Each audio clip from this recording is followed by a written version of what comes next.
So guys, Luke here, and I'm going to be making a mess.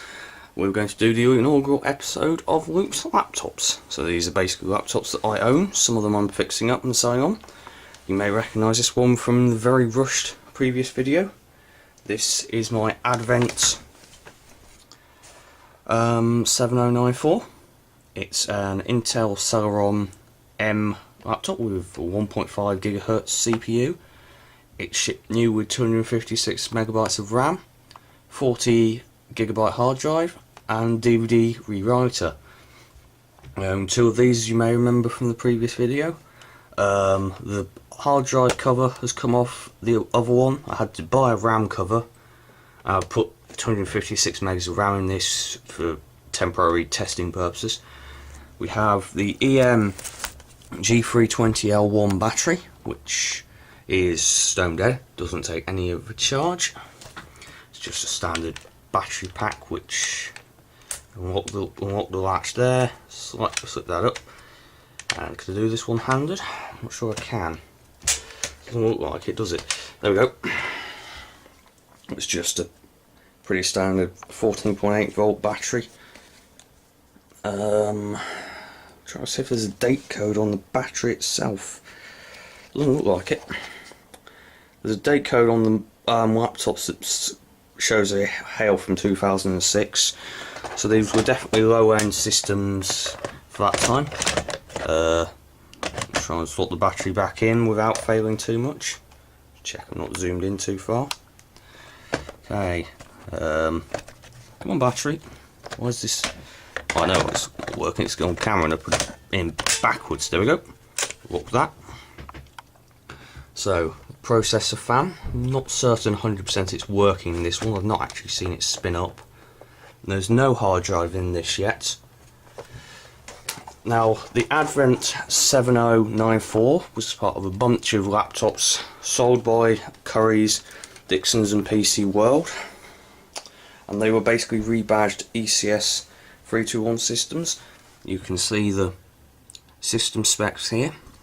So it's got an SIS 661GX chipset, and I believe on the South Bridge it's an SIS 900 chipset. You've got stereo speakers, although I'm not entirely sure where they are.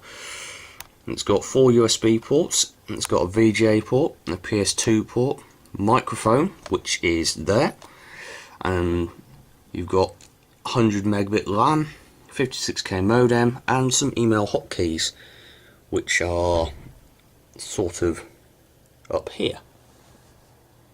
So you've got them up there.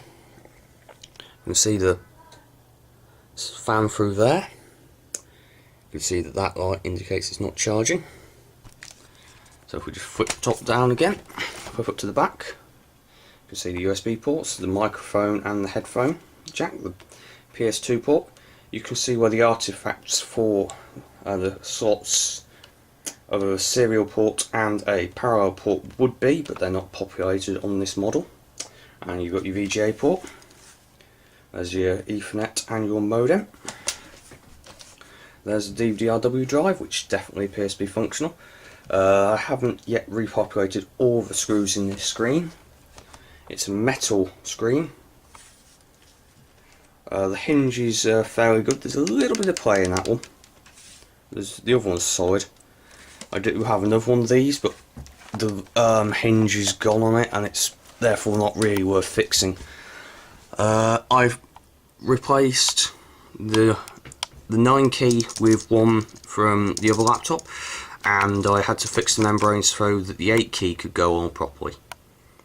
You can see that the power light works there. So, without any further ado, let's line it up a bit better, and let's power it on.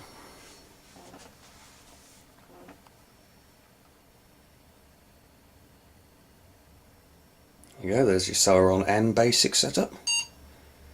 And then you can see the CMOS settings are wrong because the CMOS battery is low.